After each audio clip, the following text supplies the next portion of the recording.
ready, get ready. It's Let's Talk Business with Cheryl J. Show. We're here at the fourth hour of the show with my co-host, Dr. Shanae Davis. Welcome Hello. back.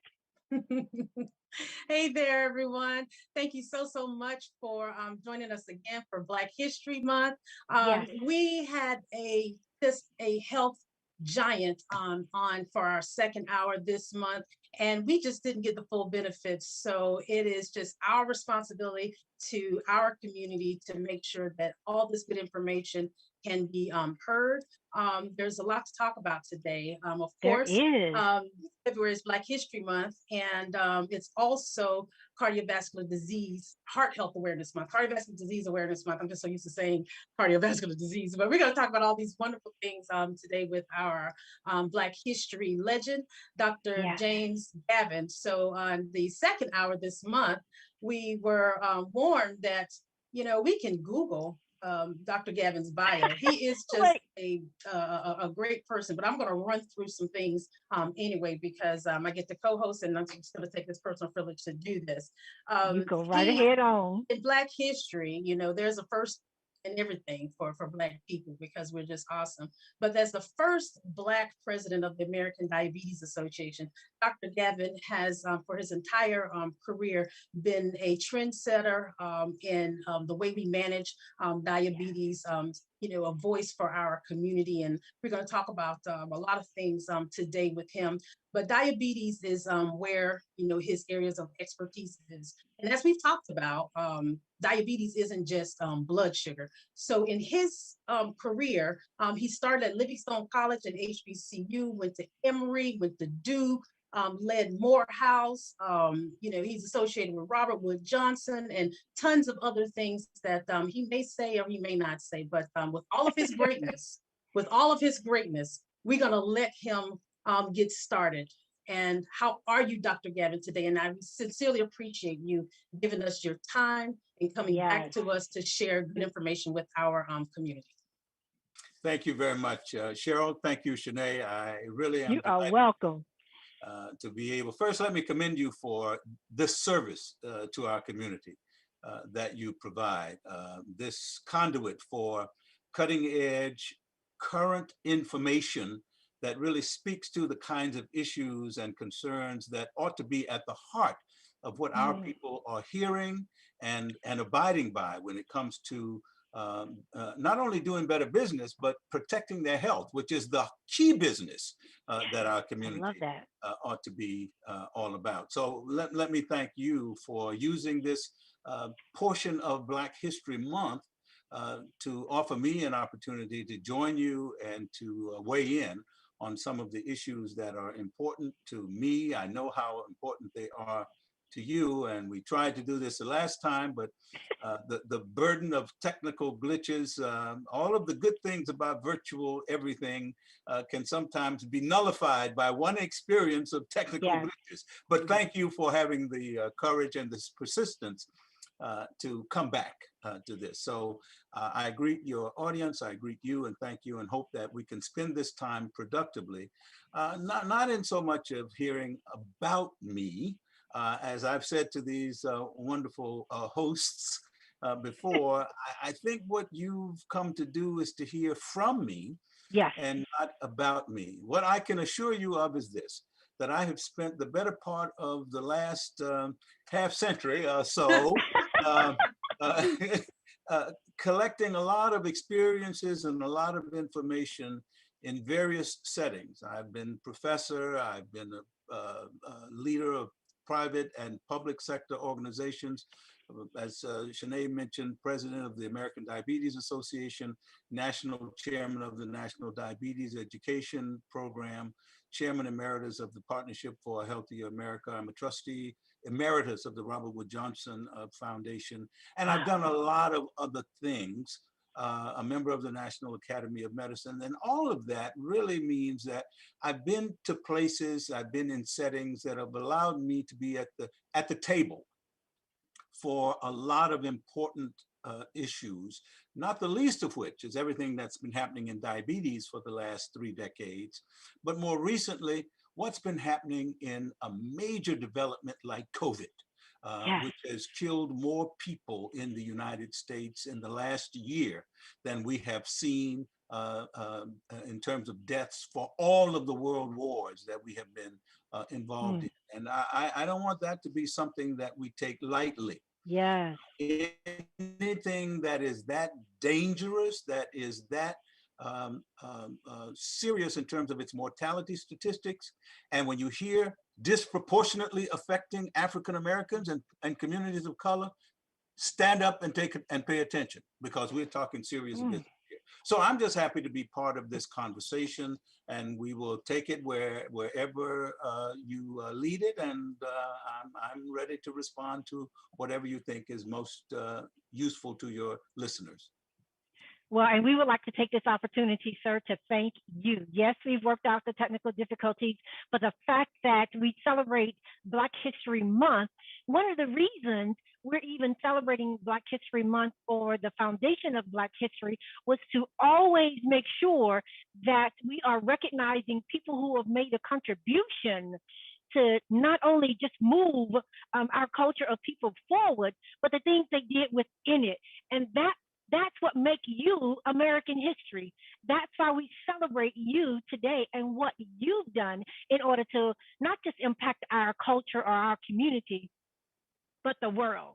So again, welcome to Let's Talk Business with SJC and Dr. Shani Davis. As you told us, today is all about content, COVID, and how it affects Black America, part 2. Absolutely. Take it away, Dr. Davis.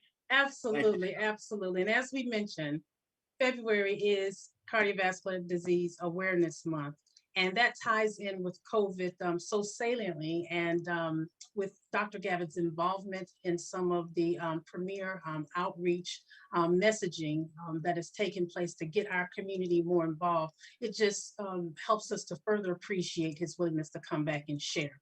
Yes. African Americans are affected by cardiovascular disease disproportionately. Not only, are we affected by cardiovascular disease, there are other conditions like diabetes, where we see cardiovascular disease, obesity, where we see cardiovascular disease, low socioeconomic living conditions and poverty, where we see a large proportion of cardiovascular disease risk factors. And these are the things that increase the likelihood of poor outcomes in people affected by COVID, and also are conditions that encourage, COVID, being close contact, that is, encourage COVID transmission. So we're going to talk about these things together.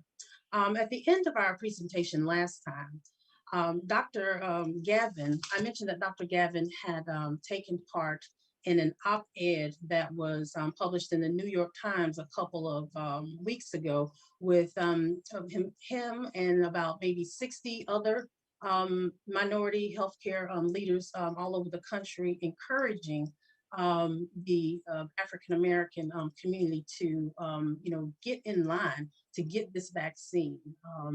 Address your concerns, with healthcare providers. Ask somebody, but let's not, just, succumb to just myths and fears, and prevent ourselves from, being protected when everyone else is getting protected. There's a disparity in who's getting the vaccine. And some of it's because, other people are breaking line, but a lot of it is just because we don't want to go get that vaccine. So I'd like Dr. Gavin to talk to us more about why we should get that vaccine and what that means for us as a people, given our cardiovascular risk. Thanks, Shani. Let me just say at the very outset that this is an unprecedented kind of pandemic, that we've not seen the likes of this before. To have a virus of this virulence, that is the ability to infect people and make them sick and to kill them. We've not seen this kind of thing in our lifetimes, okay? In over 100 years, we've not seen the likes of this. And particularly since what we're seeing is an infectious process that is, as you put it, disproportionately affecting communities of color, particularly African Americans. So at the outset, let's be clear about one thing. Let's recognize who or what the enemy is. The enemy is the virus, not the vaccine. A simple reflection of who the enemy or what the enemy is in the death statistics. The fact that we are seeing African Americans die at 40% higher rates than white Americans is not because they're dying of the vaccine. They're dying because of the virus. So the enemy is the virus. What allies do we have to help protect us against the virus and to keep us from being infected by it and being sick by it and from death from it? The only real ally that we have, outside of using all of the public health measures of social distancing and face mask wearing and hand washing, those are the things that would keep us protected from the possibility of getting exposed to the virus. But the only other ally that we have that will be our shield against this virus is the vaccine. All right. So who's the enemy? The virus. Virus is Okay. the What's enemy. the ally? The vaccine. Vaccine. So let's not get it twisted. And all of the myths, all of the misinformation that I've seen is absolutely disheartening to me as a physician scientist. Because if you're going to generate information that is intended to guide and direct people, then let it be evidence-based. Okay. Let's look at and respect the science. And I always give people information of where they can go find the information. If you want to take down www.johnshopkinsmedicine.edu, that is a comprehensive website that will give you links to the CDC, to the NIH, and to other things that speak to the science of what this virus and what this vaccine program are all about. Okay, so let's just start with that, because the myths and the misinformation, as far as I'm concerned, are as damaging and as ridiculous, to use a word, in terms of their conspiracy content as the QAnon conspiracy information. My goodness. And it's even more dangerous for us because it affects our health in such an important way. Okay, so I don't want to lose sight of that, because first, people liken this to Tuskegee. You know what? This is really not about Tuskegee. Okay, I don't want to spend a lot of time reliving the Tuskegee story. You know about it. It was a terrible saga of abuse. Started in the 1930s when a community of Black farmers were given syphilis, actual live syphilis, so that they could see, the public health service could see what the course of the disease was like, what the effects were. This was at a time when we didn't have a treatment for it. Well, some 15 years later, when that experiment started, we had developed penicillin as a treatment for, and indeed a cure for, syphilis. But they didn't stop the experiment. They didn't treat those people. The Public Health Service, a government agency, said, we need to keep going. That was a terrible, heinous abuse of people. Okay, that happened. And it wasn't until 30 years later when this experiment was exposed. And it was exposed, interestingly enough, by a white reporter. Okay, so when that exposure occurred, then people, a lot of them had by that time gotten sick, died, their children had died. So Tuskegee represented the worst of what can happen in medical abuse and medical experimentation. This is not that. Okay, as a result of the Tuskegee experiment, we've had regulatory agencies, regulatory oversight laws and guidelines passed. We now have institutional review boards. We have data safety monitoring committees. We have agencies and bodies that monitor clinical trials. We have transparency in the way these things are done. And even more importantly, when it comes to COVID, we've been at the table. Yes. We have Black folks who are among the inventors of this Yes, vaccine. that's We have history. Black folks who are involved in the design and execution of the clinical trials. We have had more Black people involved in the actual clinical trials for COVID than are usually involved in most clinical trials for the drugs and procedures that are approved by the FDA. And this is a huge step forward. Okay. People on the data safety monitoring boards that are looking at the data to make sure that the vaccines were effective, make sure that the vaccines were safe. Black folks, we've been at the table. So let's not get it twisted on this score. This is Okay. not Tuskegee. This is a very different story. This is a very different time, and we are involved in a very different way. Okay, Absolutely. so that's all I'm going to say about the Tuskegee analogy. What I would say is this.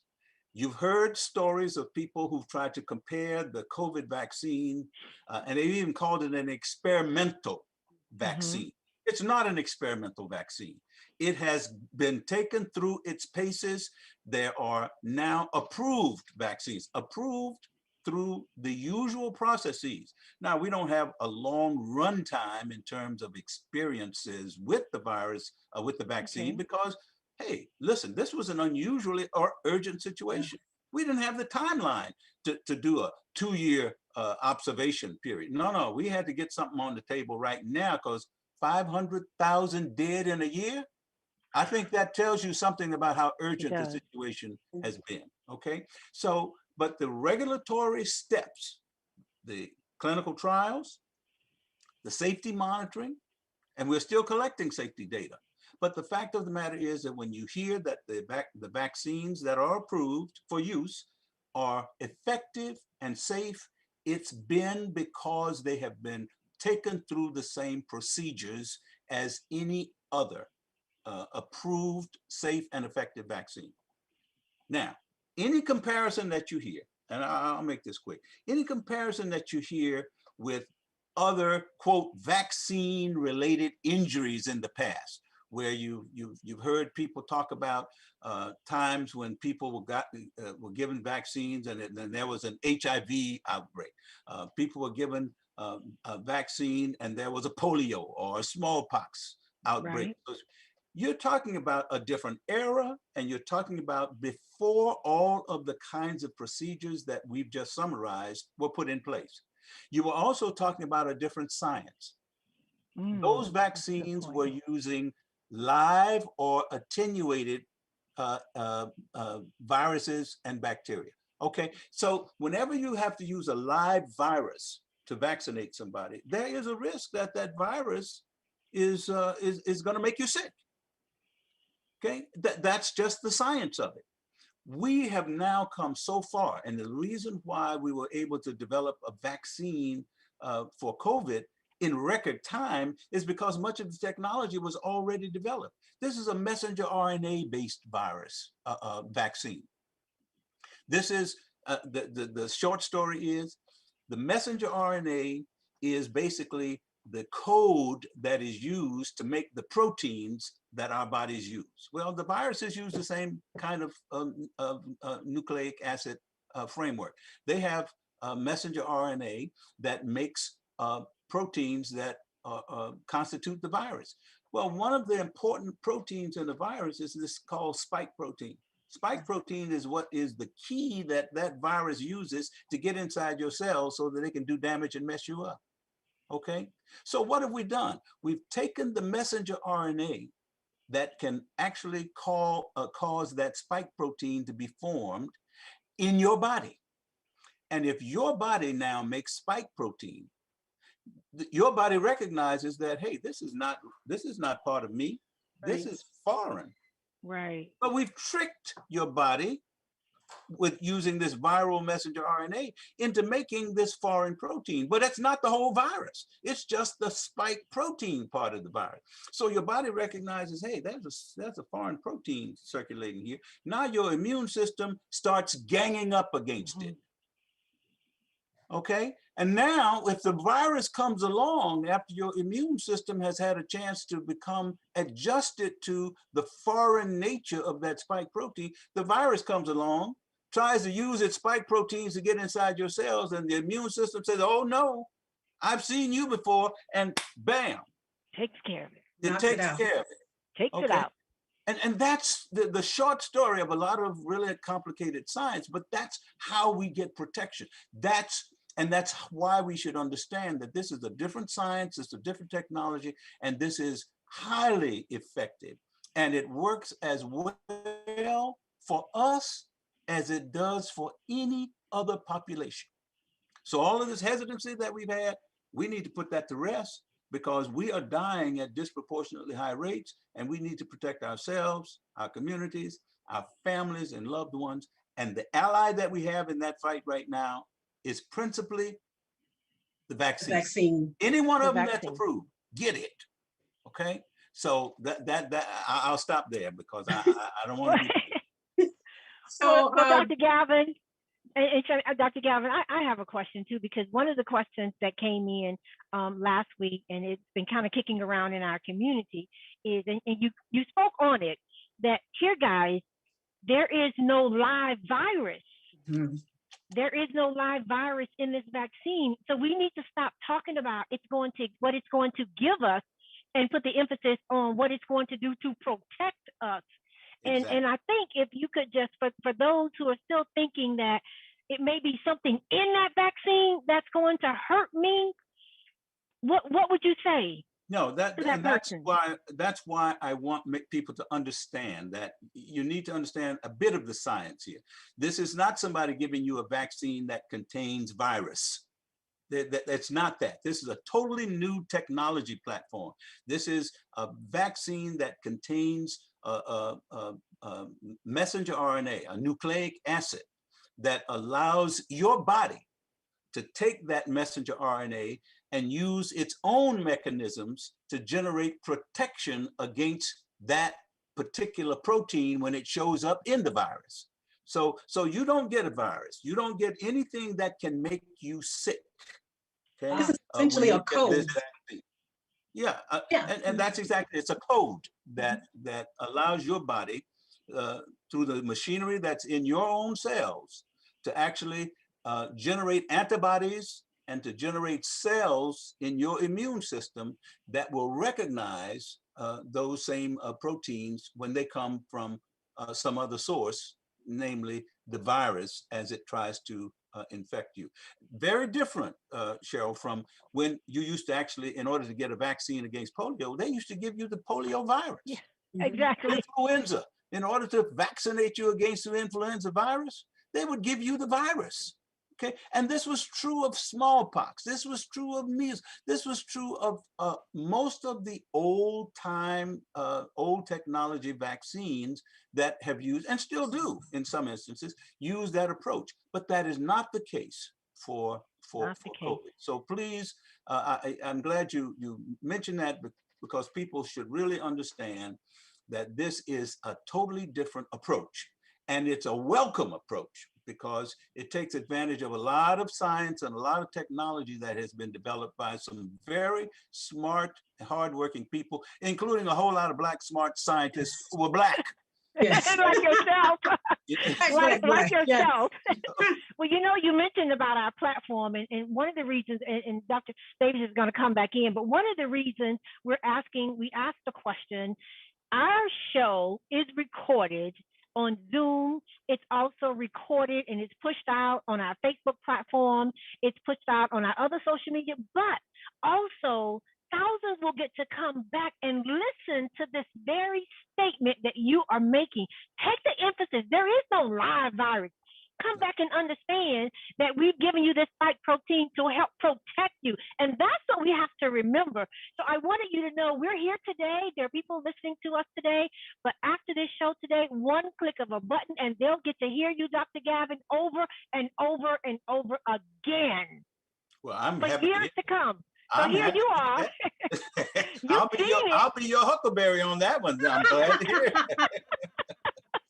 But listen, you're telling us about what happened in the 30s, and you're telling us about where we are today, and you're comparing the sciences and helping us to understand, guys, we're in a whole different world now. Technology is so advanced that you need to come up with it. Dr. Davis? I think some salient points that Dr. Gavin made, and passion, first off, the Yes. passion that you saw is, I want to make this little plug here. Dr. Gavin's from Mobile, Alabama, and that 50 so years ago, or whatever, so that is something that he heard about and knew about, growing up. Another important thing I'd like to make sure that we understand is that no one has died from the vaccine. No one has died directly from receiving the vaccine. That's very, very important to realize. Hospitalization from COVID post-vaccine, they are significantly lower, but there have been no deaths. Last show, we talked about the possibility of still being able to transmit the virus even if you have the vaccine. The protection is for the recipient of the vaccine. Now there is new information, because new information and new data are coming out all the time with this vaccine all over the world. There's now new information saying that transmission rates amongst people that have been vaccinated is lower. Anything new that you can tell us about that, Dr. Gavin? Yeah, and that's a very important point, Shani, because what we know is this. When you have the vaccine, when you get vaccinated, and the virus now cannot infect you. Remember, it's only when the virus infects you that the virus can multiply or replicate. And that's all viruses do. They get inside a host, you, and they multiply by doing damage to you. And their only ambition is to get into another host so they can replicate some more. So if they can't replicate in you, then now you don't serve as a transmission vessel. You don't allow the virus to multiply. So if it doesn't multiply, your potential for spreading it goes way down. And that is something that we are learning. And it's a very powerful thing, because those data that you cited that show that in communities where you have people vaccinated, the hospital rates are going down because infection rates go down. Right. Because now you have eliminated a whole lot of sources of spread. And that's exactly why this becomes so important. Now, let me just say quickly, even though we get vaccinated, even though we're getting data to suggest that we become less likely to spread or transmit this virus, we still ought to be following the public health guidelines to make sure that we do masking, that we wash our hands, that we do social distancing. Let's do everything we can so that we can be a staunch enemy of the virus to keep it from spreading. We want this curve not just to be bent, but we want this curve to be spent. We want it to be ended. And that's what we're going to have to do, is to keep the pressure up. I like that. Well, not just bent, but spent. Girl, I took that down as well. Well, listen, this host is going to get all up in there, and we're going to have to do a little bend right quick. And we're going to take a commercial break. Dr. Gavin, you can put your logo up if you want to, or you can stop off. Don't stop your video. But we're going to take a commercial break. And as we listen to the sponsors of our show, we will join you back. Shanae, you want to tell us in a minute what's coming after the break? Absolutely. So after the break, we're going to talk about not just that science is awesome, but the fact that we don't listen to science sometimes, but we do listen to our pastors and our neighbors. So we're going to talk about the way we communicate as a people, and some of the wild information that has come from some, other sources. So that's one. But our risk factors for having bad complications from COVID are set in our the prevalence of cardiovascular disease in our community. So we're going to address cardiovascular disease and proactively addressing our mortality risk by mitigating that, losing weight, what's out there for that. And of course, we'll wrap up with COVID and prevention. All right, we'll see you guys. For those that are joining us on Facebook, we appreciate you. If you have a question, you can go ahead and pose it in the chat. We do have one. We'll ask that question when we return back, but back in a minute. Awesome. Thank you.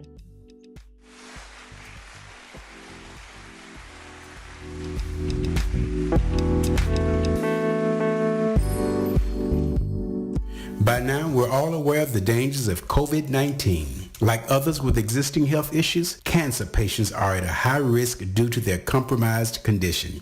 If you are newly diagnosed with cancer, your care likely can't wait. Moffitt Cancer Center is the best place for your cancer concerns and to provide guidance to help you plan your next steps. We're here for you. Call 1-888-456-2839 or go to moffitt.org/here-for-you. Thinking politics? Tampa Bay Politics is on every Wednesday at 11 a.m. with Angela Birdsong. Tune in right here on In Touch Radio.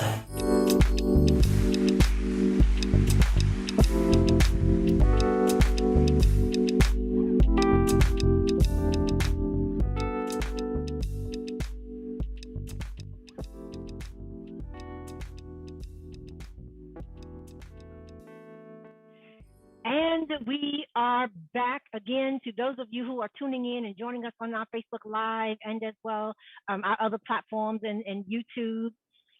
We're celebrating Black History Month. And as a result of that, we actually have our own healthcare legend, history fact individual featured right here on our show, and none other than Dr. James R. Gavin III, who has shared some very important information with us and trying to help us stay in the game.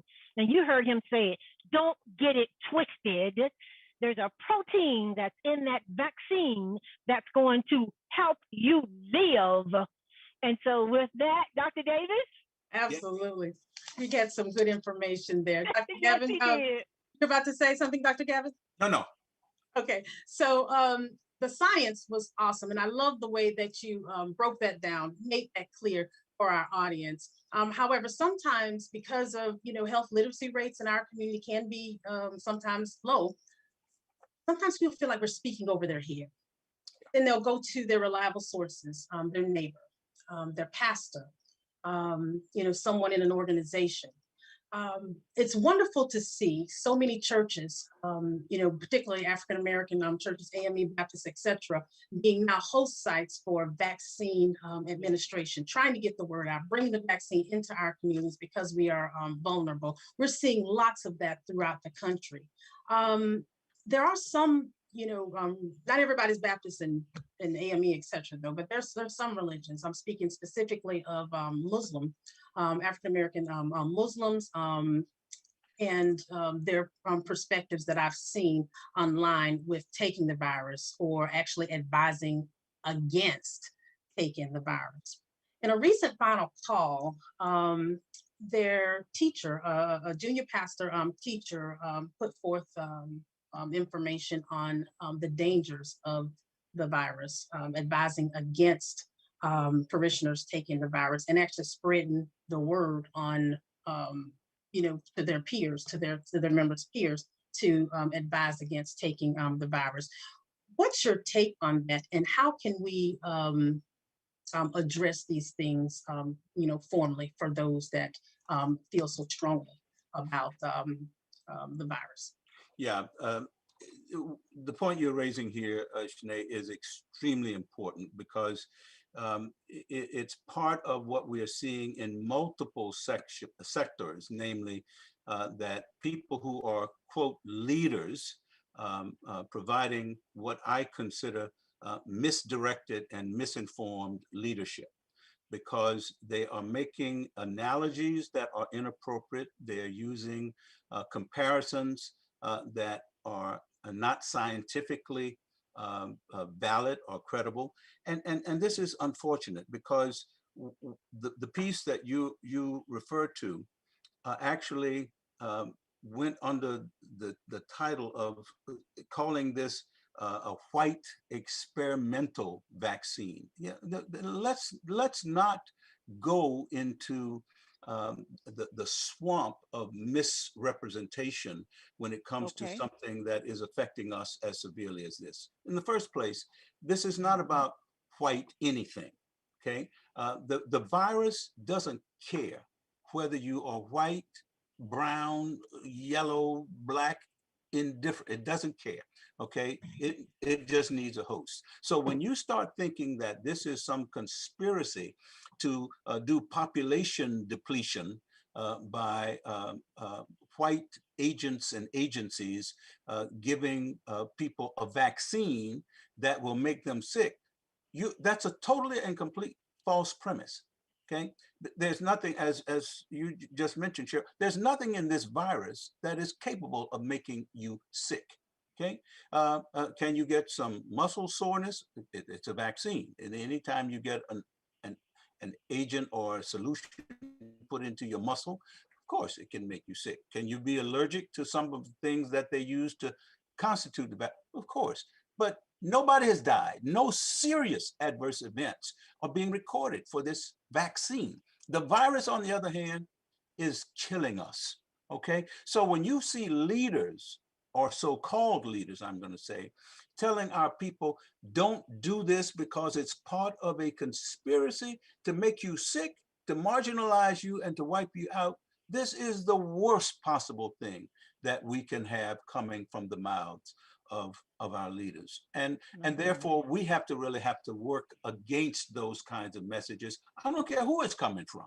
And it's not just from the Nation of Islam that we're hearing it, but we're hearing it from other people and healthcare providers even. We have to correct that kind of misinformation. So that's why I salute what you're doing here.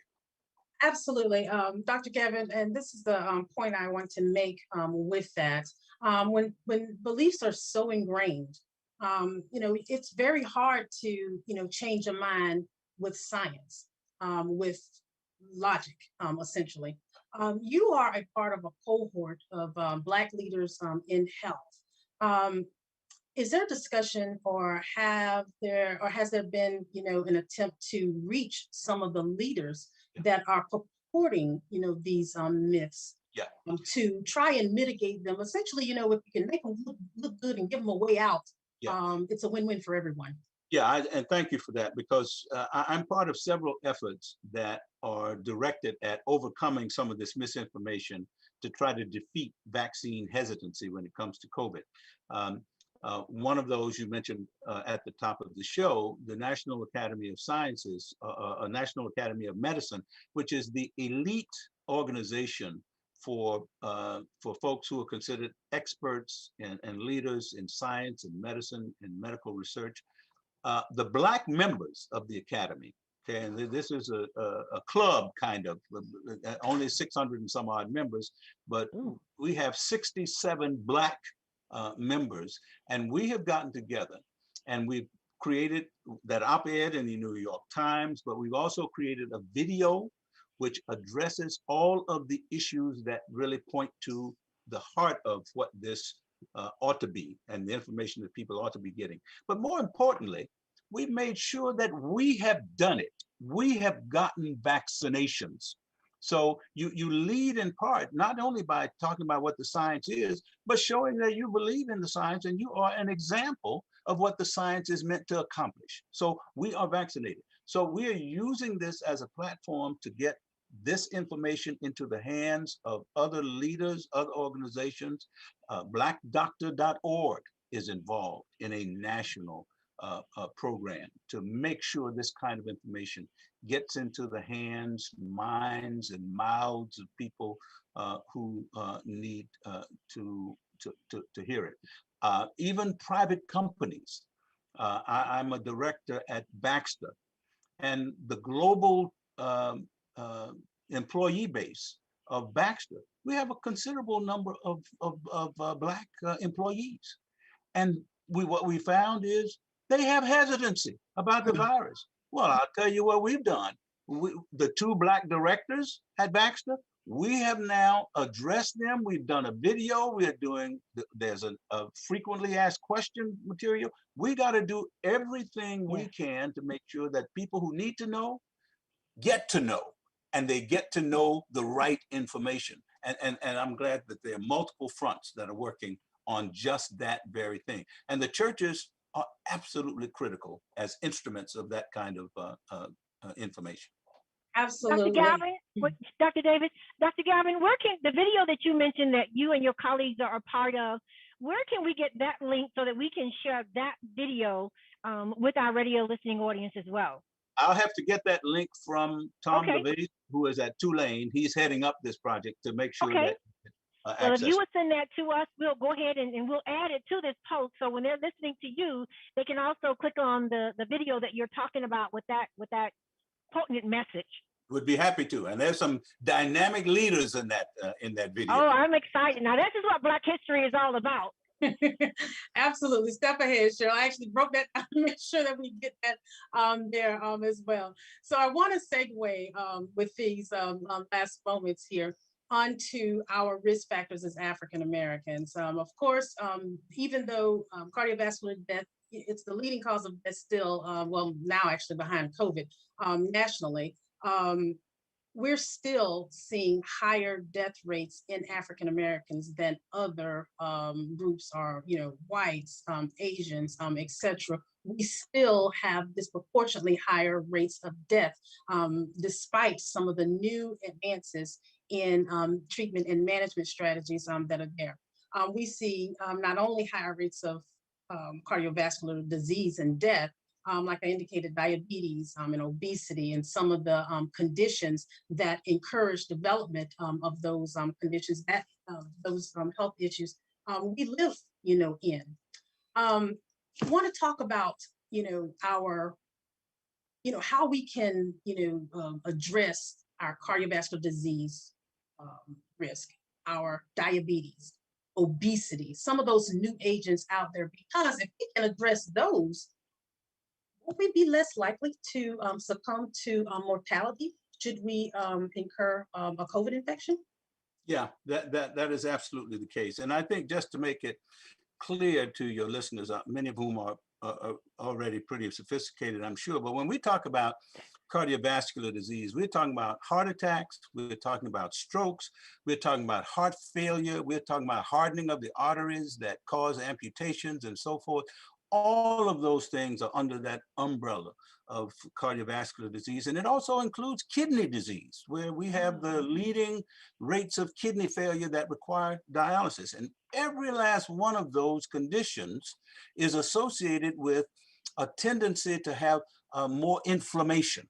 Okay, all of these are cardiovascular, metabolic diseases, but part of what characterizes them is that they are high inflammatory states. Yeah. And whenever you have a condition like hypertension, high blood pressure, that is, when you have diabetes, even obesity, these are all conditions that are characterized by a higher than normal baseline or underlying level of chronic inflammation.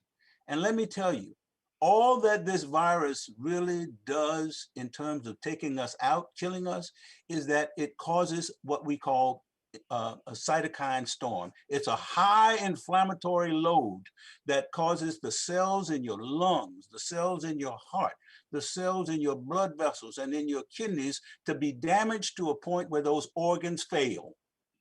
And that high burden of inflammation, which is already high now from the baseline that you bring to the table with your underlying condition, the virus simply builds on it, takes complete advantage of it. And so any population like us, African Americans, where you have a higher baseline level of diabetes, hypertension, obesity, we are a total and complete setup for a virus like this new coronavirus, this COVID-19 virus. We are ideal targets for it. And that's why we have to be so careful and so urgent in preventing it, because once it makes us sick, the pathway to killing us is much, much easier. And that's why we have to keep doing what we're doing and messaging like we are messaging. Absolutely. The 2021 change in the Diabetes Association guidelines on our approach to management now say that we can consider some of these newer agents first line. The SGLT2s and the GLP-1 receptor agonists that you started to talk to us about a couple of weeks ago. Tell us about that, Dr. Gavin, and not just some of those brand names. Not promoting anything here, but when our people hear those commercials, this way they'll be able to assign more meaning and more value to what those agents are and how they may be of benefit to have a more productive conversation with their healthcare providers on their next visits. Yeah, this is so important because we are looking at now, we're in a new day when it comes to treating and preventing some of those conditions that we just talked about. Remember, if you don't want to be vulnerable to the complications of something like COVID because you have diabetes, then the best thing for you to do is either not have diabetes, or if you have diabetes, have it under such good control that you look normal in all of your metabolism. And Yes. that's what we're trying to do. We now have ways of doing that. We have drugs and agents that are available now so that we can have not only control of your diabetes, but importantly, those same drugs can actually help improve your blood pressure. They can help you lose weight. They can actually prevent you from developing heart disease. And they can offer some protection to your kidneys from having a progression of your kidney disease. This is totally new territory that we're in. We've had this now available for the last a decade or so. So the new classes of medicines that people with diabetes and the guidelines that you mentioned, Shani, are saying, listen, you need to be on these kind of medications no matter what your baseline A1C or average blood sugar is, because these new medications help protect you against all this other stuff that makes you such a desirable target for things like heart disease and COVID infections. What are they? These SGLT2 diabetes medicines. We're talking about drugs that you've heard about on TV. Farxiga, Jardiance, Invokana, Stilactro. These are drugs that are absolutely amazing in what they can do. Nobody expected that they would have the ability to prevent you from having, heart conditions like heart failure or heart attacks and strokes. Nobody knew that they would actually protect your kidneys from that slow rate of failure that people with diabetes develop. Okay, so these drugs do that. Okay, and there's another group of drugs that are coming on strong. The GLP-1. GLP stands for glucagon-like peptide 1 receptor agonist. Forget about all of the science. It's a peptide because most of it is still available in injectable form, but the needles are very small and you can get injections once a week. And there's even one of these drugs that's available both in injectable form and as a pill. These are also wonderful drugs because they not only improve your diabetes, but they cause you to help you lose weight. They protect your heart from having the possibility of underlying cardiac damage and so forth. And they protect your, in many instances, protect your kidneys. So this is a new day, Shani, which is why we have to make sure our patients know about these drugs. Mm-hmm. And if your provider isn't mentioning them to you, you mention them to your provider.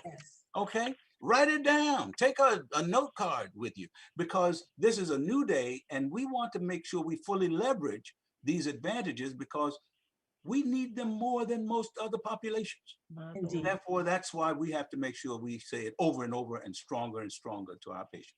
Absolutely. You know, every time I mention on a show a GLP-1 receptor agonist or a medicine that can help you to lose weight and protect you against heart conditions and also treat your diabetes at the same time, you know, we get these questions like, oh my gosh, this is just something new. This is something great. This is some type of epiphany.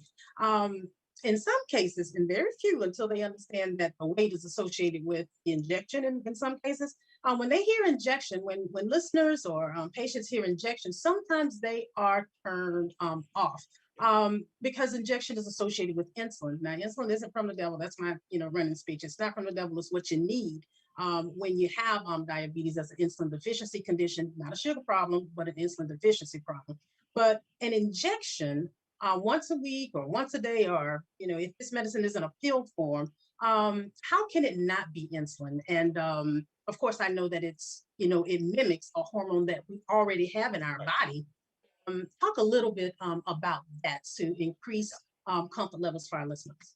So what we do, what we have now is science that allows us to take advantage of what we've learned about how we operate as humans. There is a peptide that's made in our bodies. When you eat something, by the time that food gets to your intestines, there's a peptide that is released.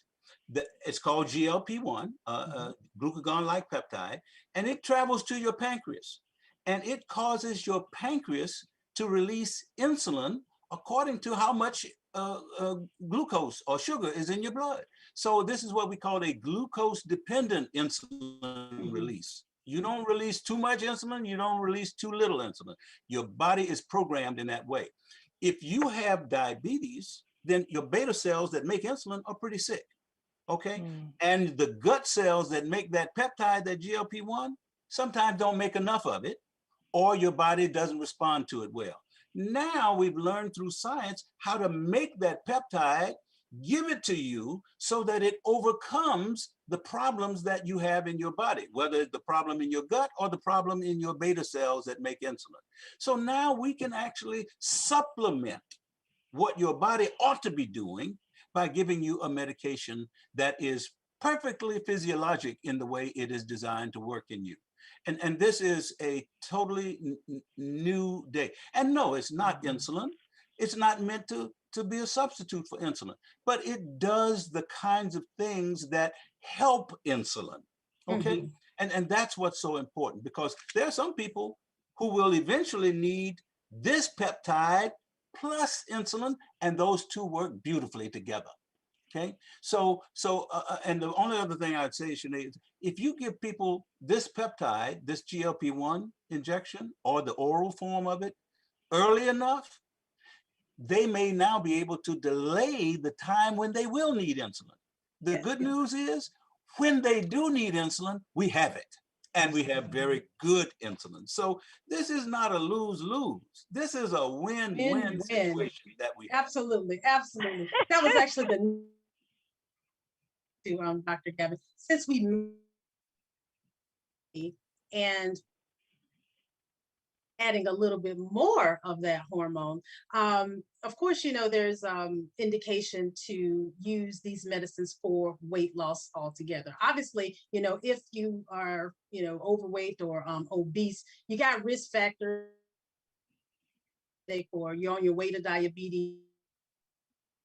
Oh, taking this medication for obesity can prevent those further complications like diabetes, like heart disease, taking it ahead of those complications develop. Correct.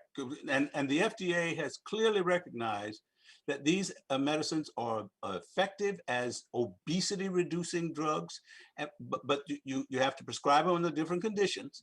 There are different doses that you use for obesity. Use them in whoever needs them for the reason that they need them. But the fact is that we have them available. You can actually take these medicines, prevent obesity, and when you prevent obesity, you prevent a lot of these downstream problems that we've been talking about. Absolutely. My goodness, Dr. Gavin and Dr. Davis, you all have just endowed us with some amazing information. I see that this is a segue for part 3. But Dr. Gavin, let me take this opportunity to say thank you so much for the field that you decided to invest your educational pursuits in, for the information that you're disseminating to us that's going to help our culture in general. Dr. Davis is here with us every second hour of the show, every month, bringing information to bring awareness to whatever some of these great conditions are. What we've heard you say, just pivotal information. If I said to you, who's the enemy? What would you say? The virus. The virus. The ally. What would you say? The vaccine. The vaccine. The vaccine. And why is there a cookie jar behind you, Dr. Davis? Are cookies in that jar? Now listen, no cookies. No cookies. Just for decor. We will hear more from you. Thank you so very, very much. I cannot wait. If there's a way for us to even hear not just the video that we mentioned, but other projects that you're participating with, please share that information with us so that we can share it with our listeners as well. Dr. Gavin, thank you so much. Dr. Davis, you know we love you. We'll see you back for the second hour of the show. To our Absolutely. Facebook family, our YouTubers, we thank you for tuning in.